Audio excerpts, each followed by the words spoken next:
ሰላም ለእናንተ ይሁን በዓለም ዙሪያ ለምትኖሩ ለሰው ልጆች ሁሉ።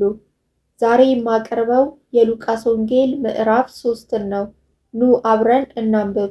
ጢባሪዮስ ቄሳርም በነገሰ በ15ኛይቱ ዓመት ጴንጤናዊው ጲላጦስም በይሁዳ ሲገዛ፣ ሄሮድስም በገሊላ የአራተኛው ክፍል ገዢ፣ ወንድሙ ፊልጶስም በኢጡርያስ በጥራኮኒዶስም አገር የአራተኛው ክፍል ገዢ፣ ሊሳኒዮስም በሳቢላኒስ የአራተኛው ክፍል ገዢ ሆነው ሳሉ፣ ሐናና ቀያፋም ሊቃነ ካህናት ሳሉ፣ የእግዚአብሔር ቃል ወደ ዘካርያስ ልጅ ወደ ዮሐንስ በምድረ በዳ መጣ።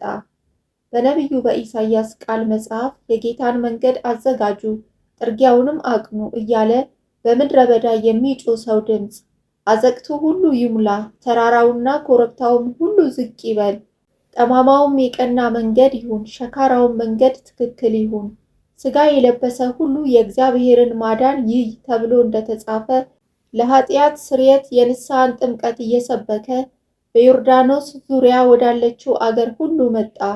ስለዚህ ከእርሱ ሊጠመቁ ለወጡት ሕዝብ እንዲህ ይላቸው ነበር፣ እናንተ የእፉኝት ልጆች ከሚመጣው ቁጣ እንድትሸሹ ማን አመለከታችሁ? እንግዲህ ለንስሐ የሚገባ ፍሬ አድርጉ፣ በልባችሁም አብርሃም አባት አለን ማለትን አትጀምሩ። ከእነዚህ ድንጋዮች ለአብርሃም ልጆች ሊያስነሳለት እግዚአብሔር እንዲችል እላችኋለሁና። አሁንስ ምሳር ደግሞ በዛፎች ስር ተቀምጧል።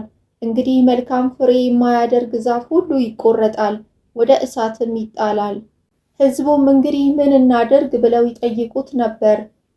መልሶም 2 ልብስ ያለው ለሌላው ያካፍል፣ ምግብም ያለው እንዲሁ ያድርግ ይል ነበር። ቀራጮችም ደግሞ ሊጠመቁ መጥተው መምህር ሆይ ምን እናድርግ አሉት። ከታዘዘላችሁ አብልጣችሁ አትውሰዱ አላቸው። ጭፍሮችም ደግሞ እኛ ደግሞ ምን እናድርግ ብለው ይጠይቁት ነበር።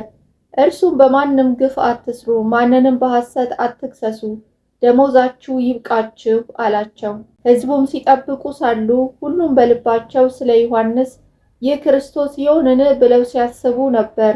ዮሐንስ መልሶ እኔስ በውሃ አጠምቃችኋለሁ፣ ነገር ግን የጫማውን ጠፍር መፍታት ከማይገባኝ ከእኔ የሚበረታ ይመጣል፣ እርሱ በመንፈስ ቅዱስና በእሳት ያጠምቃችኋል። መንሹም በእጁ ነው፣ አውድማውንም ፈጽሞ ያጠራል፣ ስንዴውንም በጎተራው ይከታል፣ ገለባውንም ግን በማይጠፋ እሳት ያቃጥለዋል አላቸው። ስለዚህ ሕዝቡን በብዙ ሌላ ምክር እየመከራቸው ወንጌልን ይሰብክላቸው ነበር።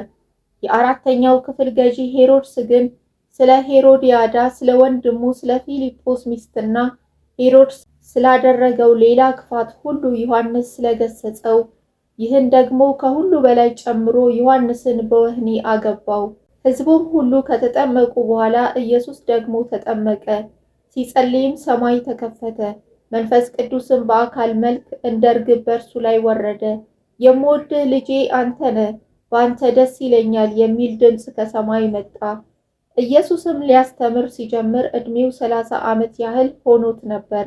እንደ መሰላቸው የዮሴፍ ልጅ ሆኖ የኤሊ ልጅ፣ የማቲ ልጅ፣ የሌዊ ልጅ፣ የሚልኪ ልጅ፣ የዮና ልጅ፣ የዮሴፍ ልጅ፣ የማታትዩ ልጅ፣ የአሞጽ ልጅ፣ የናሆም ልጅ፣ የኤስሊም ልጅ፣ የናጌ ልጅ፣ የማአት ልጅ፣ የማታትዩ ልጅ፣ የሴሜይ ልጅ፣ የዮሴፍ ልጅ፣ የዮዳ ልጅ፣ የዮናን ልጅ፣ የሬስ ልጅ፣ የዘሩባቤል ልጅ፣ የሰላትያል ልጅ፣ የኔሪ ልጅ፣ የሚልኪ ልጅ፣ የሃዲ ልጅ፣ የዮሳስ ልጅ፣ የቆሳም ልጅ፣ የኤልሞዳም ልጅ፣ የኤር ልጅ፣ የዮሴ ልጅ፣ የኤልአዛር ልጅ፣ የዮራም ልጅ፣ የማጣት ልጅ፣ የሌዊ ልጅ፣ የስምዖን ልጅ፣ የይሁዳ ልጅ፣ የዮሴፍ ልጅ፣ የዮናን ልጅ፣ የኤልያቄም ልጅ፣ የሜልያ ልጅ፣ የማይናን ልጅ፣ የማጣት ልጅ፣ የናታን ልጅ፣ የዳዊት ልጅ፣ የእሴይ ልጅ፣ የኢዮቤድ ልጅ፣ የቦኤዝ ልጅ፣ የሰልሞን ልጅ፣ የነአሶን ልጅ፣ የአሚናዳብ ልጅ፣ የአራም ልጅ፣